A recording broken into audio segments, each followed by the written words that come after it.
ये Boruto series हमारी नहीं है, बस हमने इसको सिर्फ एक्सप्लेन किया है। तो यार कोई भी कॉपीराइट से हमारे वीडियो को दूर रखना प्लीज़। तो यार मैं आपको एक नोट करना चाहता हूँ यार वीडियो स्टार्ट करने से पहले कि हमारे जो एपिसोड एक्सप्लेन करते हैं उसको यार मतलब जो टॉपिक्स है उस पर एक्सप्लेन करना चाहिए। या थोड़ी सी जो मैं पहले थोड़ी सी कॉमेडी करता था वीडियोस में, फ़नी मोमेंट्स लाता था, या वैसा करना चाहिए। प्लीज़ यार कमेंट करके ज़रूर बताना यार, मेरे लिए मतलब बहुत अच्छा हो जाएगा। तो जल्दी से कमेंट करो यार, मतलब कौन सा टाइप चाहिए आपको एक्सप्लेनेशन का, थोड़ा सा फ़नी वाला या फिर नॉर्मल एक्सप्लेनेशन चाहिए जो एपिसोड में है वो। जल्दी बताना और चलिए वीडियो स्टार्ट करते हैं। वेलकम टू क्रिटिक्स एनिमे दोस्तों, और जो नए हैं वो सब्सक्राइब कर दो। कर दिया, चलो स्टार्ट कर। आज होने वाला है Boruto episode number 55 kind explanation. अगर आपने मेरे इंस्टाग्राम पे फॉलो नहीं किया तो जाके जल्दी से जल्दी फॉलो कर दो यार।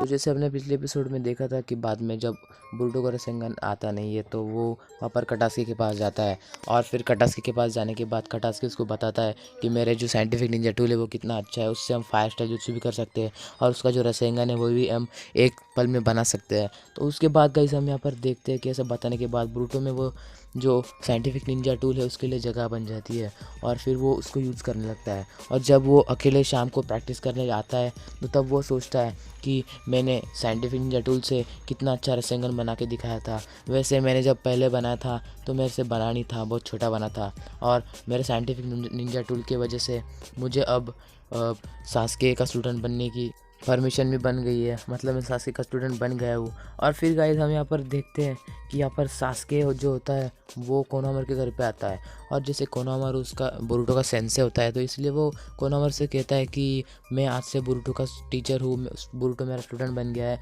इसलिए मैं उसको आगे की ट्रेनिंग दूंगा चुनिंग एग्ज़ाम्स के लिए, और वैसे भी तुम उसके सेंसे हो तो तुम्हें उस पर ध्यान रखना ज़रूरी है, समझे कोनोहामारू। ऐसा कहने के बाद कोनोहामारू कहता है हाँ मुझे पता है, मैं उस पर ध्यान रख रहा हूँ। और ऐसे कहने के बाद सास्के वहाँ से वैनिश हो जाता है, मतलब गायब हो जाता है, और फिर रात में वो बोरुटो के साथ बैठता है और अपनी कुछ बातें शेयर करता रहता है। तभी यहाँ पर बोरुटो उससे नारुतो के बारे में पूछता है, मतलब नारुतो की कमजोरियों के बारे में पूछता है। तो सास्के उसको बताता है कि नारुतो पहले मतलब उसमें कुछ खासियत थी नहीं, वो बहुत कमज़ोरी था, पर पहले वो उस नारुतो की अच्छी अच्छी बातें बताता है। तभी बोरुटो उसको रोकता है, कहता है कि कमज़ोरी के बारे में बताओ।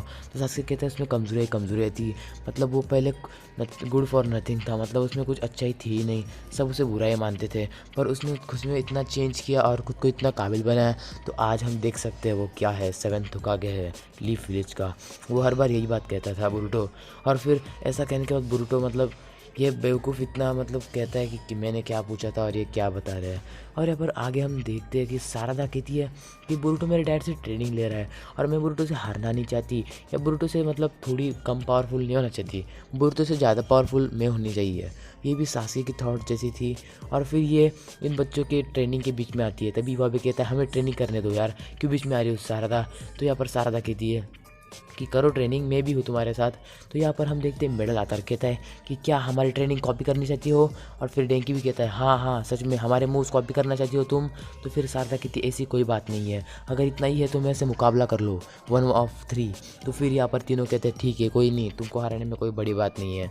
और यहाँ पर अगले सीन में हम देखते हैं कि यहाँ पर जो टीम सिकाड़े होती है वो भी यहाँ पर प्रैक्टिस कर रही होती है। तो चोचो कहती है चलो देखते हैं सिकाड़ाई तुम्हारे मॉम में कितना दम है। तो यहाँ पर हम देखते हैं कि इनोजिन यहाँ पर जो ड्रैगन स्कोल जुत्सु करता है, और ऊपर से चोचो एक एक्सपांशन मतलब पार्शियल एक्सपांशन जुत्सु करके तेमारी पे हमला करती है। और फिर हम देखते हैं जैसे तेमारी हवा में उड़ जाती है डॉज करके, तभी पीछे से सिकाड़े होता है, वो कहता है कि अब मैं नीचे से शैडो जुत्सु दे दूंगा, पर ऐसा नहीं होता। जो तेमारी होती है वो बहुत स्मार्ट होती है, वो अपना जो बड़ा फ़ैन होती है वो उसके नीचे लगा देती है, इसके कारण वो शैडो जुत्सु से बच जाती है। और फिर हम देखते हैं आखिरी वाला जुत्सु वो विंड स्टाइल जुत्सु करती है, जिसके कारण जो तेज़ हवा होती है वो उस फेंकने से कारण जो तीनों के तीनों बच्चे होते हैं वो बड़ी तेज़ी से दूर फेंके जाते हैं, और फेंके जाने के बाद वो हार जाता है।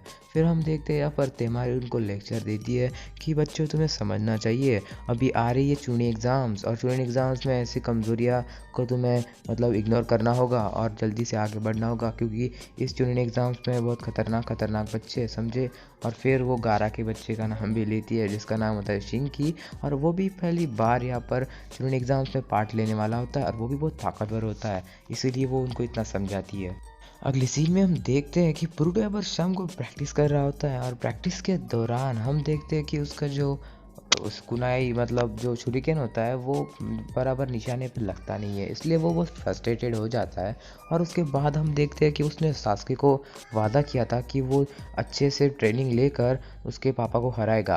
तो फिर ब्रूटो देखता है कि उसके हाथ में जो निंजा टूल है उसको वो देखता है और फिर उसको समझता है कि मैं उसको यूज़ कर सकता हूँ। और फिर उसको वो जब वो निंजा टूल से छुरिकेन निकाल के मारता है तो वो छुरिकेन बराबर स्विंग हो जाता है। और फिर ब्रूटो को लगता है कि वाह यार, ये मशीन बहुत कमाल की है, इससे मतलब बहुत सारा काम हो सकता है मेरा। और फिर यहाँ पर अगली सीन में हम देखते हैं कि यहाँ पर सारे बच्चे अपने अपने सेंसे को जो चुनिंग एग्ज़ाम्स के लेटर्स है वो दे देते हैं। मतलब वो पार्टिसिपेशन लेटर होता है जो अपने सेंसे को देना पड़ता है और सारे बच्चे दे देते हैं। और यहाँ पर सारदा भी जा रही होती है, तभी उसकी मॉम कहती है बेटा बहुत मज़े करना चुनिंग एग्ज़ाम्स में और अच्छे से लड़ना।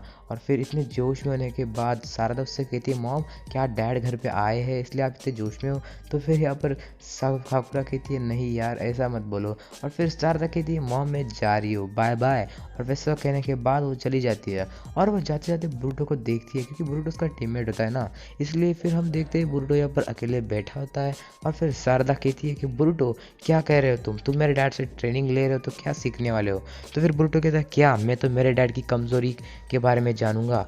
और फिर हम देखते हैं सारदा कहती है तुम भी क्या यार, अच्छा सीखना तो जाने दो, क्या तुम चुनिंग एग्ज़ाम्स में पार्ट लेने वाले हो। तो ब्रूटो कहता है हाँ मैं बिल्कुल लूँगा क्योंकि मुझे मेरे डैड को हराना है और देखो ये रहा मेरा पार्टिसिपेशन लेटर। और फिर सारदा कहती है हाँ मेरा भी देख लो, मैंने भी पार्ट लिया है। और फिर दोनों के बातचीत में पीछे से मिस्की आता है और वो कहता है कि मैंने भी पार्ट लिया है, मेरे पास भी ज़रा ध्यान दो। उसके बाद गाइस ये खतरनाक सीन होता है जिस सीन में मतलब ये पृथ्वी से बहुत दूर वाले डायमेंशन में होते हैं ये ओट्सुत्सुकी होते हैं और ये सारे कागुया के स्क्रोल्स को देखने वाले होते हैं। पर इनके पास एक भी स्क्रोल नहीं बचता क्योंकि एक स्क्रोल तो सास्के के पास होता है और बाकी स्क्रोल ख़राब हो जाता है, मतलब ख़त्म हो जाता है। तो मोमोशिकी इसके बारे में सोचता रहता है। तभी उराशिकी पीछे से आकर कहता है कि मोमोशिकी मैं तुम्हारी हेल्प कर सकता हूँ इन स्क्रोल्स को ढूंढने में, ये तो अर्थ पर होगी मुझे पता है। और उन स्क्रोल्स में जो पावर्स है उसके जैसी पावर तुम्हें यार जिनचुरिकी में ही मिलेगी और वो जिनचुरिकी अर्थ पर है। तो यहाँ पर मोमोशिकी कहता है ओ अब समझा, इसलिए कागुया वहाँ पर गई थी। तो फिर हम देखते हैं यहाँ पर कि ये उराशिकी कहता है हाँ मैं तुम्हारी हेल्प कर सकता हूँ, मुझे भी ले चलो। और इस ऐसा कहने के बाद ये अर्थ के ऊपर आ जाता है और यहाँ पर हम देखते हैं मोमोशिकी कहता है तो यही पर है वो जुनचिरिकी। और फिर यहाँ पर हम देखते हैं उराशिकी उसको बताता है कि हाँ यहाँ पर दो ऐसे जुनचिरिकी है जिनमें अल्टीमेट पावर ऑफ चक्रा है। एक है 8 टेल्स जो किलर बी में है और दूसरा है 9 टेल्स जो नारुतो में है। और फिर हम देखते हैं यहाँ पर कि यहाँ पर मित्सुकी मतलब ये मोमोशिकी हंसता है और हंसने के बाद अगले सीन में हम देखते हैं कि बोरुतो के पापा मतलब नारुतो काकाशी को पूरी बात बताते जाते हैं कि वो व्हाइट ज़ेत्सु के साथ क्या हुआ और आगे हमें क्या करना चाहिए। और यहाँ पर अगले सीन में हम देखते हैं कि यहाँ पर किलर भी तपस्या कर रहा होता है अपने नए गाने की खोज में। मोमोशिकी आकर कहता है कि क्या यही किलर भी है, तो किलर भी उठता और कहता है हाँ मैं ही हूँ ये किलर भी, क्या काम है तुम्हारा बताओ। मैं हूँ किलर भी, मैं हूँ मारूंगा तुम्हें, मैं हूँ पावरफुल 8 टेल्स वाला। ऐसा कहने के बाद हम देखते हैं कि मतलब ऐसा वो थोड़ा सा रैप करता है और ऐसा रैप करने के बाद मोमोशिकी को अपना नाम बता देता है।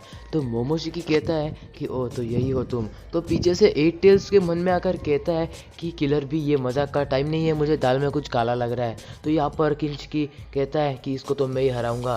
तभी हम देखते हैं कि वो यहाँ पर किलर बी पर हमला करता है और एक चट्टान तोड़ देता है, पर किलर बी को वहाँ पर कुछ नहीं होता। किलर बी एक साइड होकर निकल जाता है और ऐसा होने के बाद हम यहाँ पर देखते हैं कि ये जो किंचिकी होता है उसके ऊपर जो मोमोशिकी बैठा है वो कहता है कि चलो इसको हरा देते हैं और इसमें की सारी पावर्स ले लेते हैं। तभी वो मतलब मोमोशिकी 8 टेल्स के ऊपर लगातार हमले करते जाता है, पर 8 टेल्स जो होता है वो भी बहुत खतरनाक होता है, मतलब किलर भी वो भी उसके ऊपर मतलब हमले उसको डॉज करता है। और यहाँ पर बहुत अंधेरा होता है ना तो इसलिए ज़्यादा कुछ दिखता नहीं है। पर आखिर में हम देखते हैं कि थोड़ी सी गलती के कारण किलर भी फंस जाता है, पर वो अपना टेल बीस्ट बॉम्ब देता है। तो टेल बीस्ट बॉम्ब देने के बाद यहाँ पर मोमोशिकी को पता नहीं होता कि ये क्या कर रहा है, पर जब वो टेल बीस्ट बॉम्ब देता है तो मोमोशिकी उसको इतने आसानी से एक हाथ से एब्जॉर्ब कर लेता है अपने हाथ में। हाँ भाई वो ओत्सुत्सुकी है, कागुया के क्लैन का है, ऐसा कर सकता है।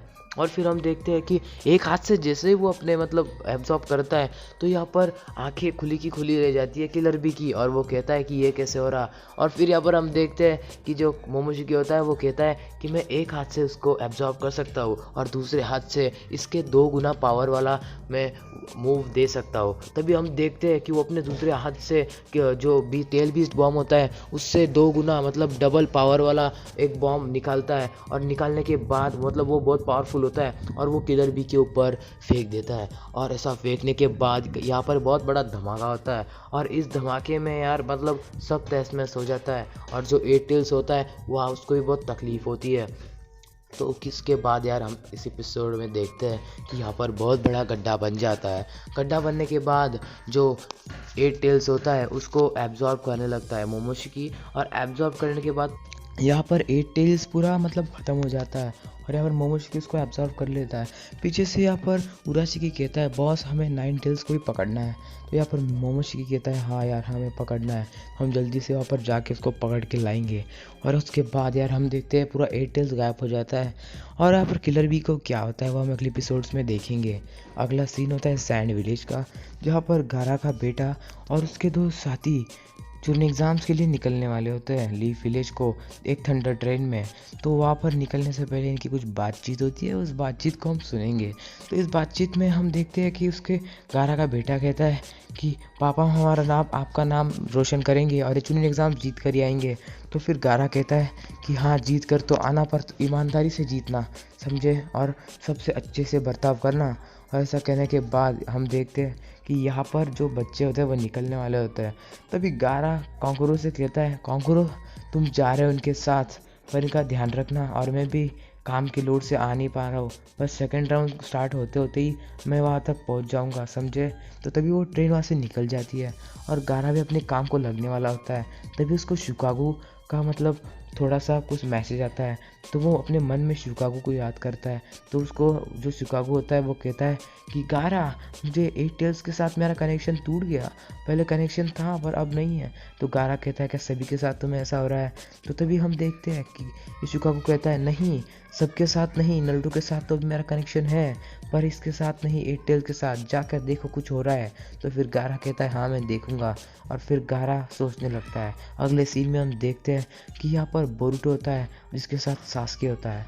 तो सास्के कहता है कि जाओ उस जो शूरिकेन वाले जो हम दिख रहे टारगेट्स उस पर शूरिकेन मारो।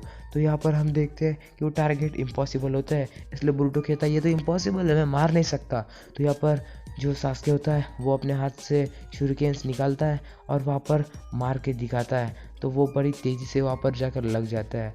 तो वहाँ पर सास्के कहता है कि कोई भी चीज़ इम्पॉसिबल नहीं होती समझे तुम, और हमें हमारे दिमाग का इस्तेमाल करना चाहिए।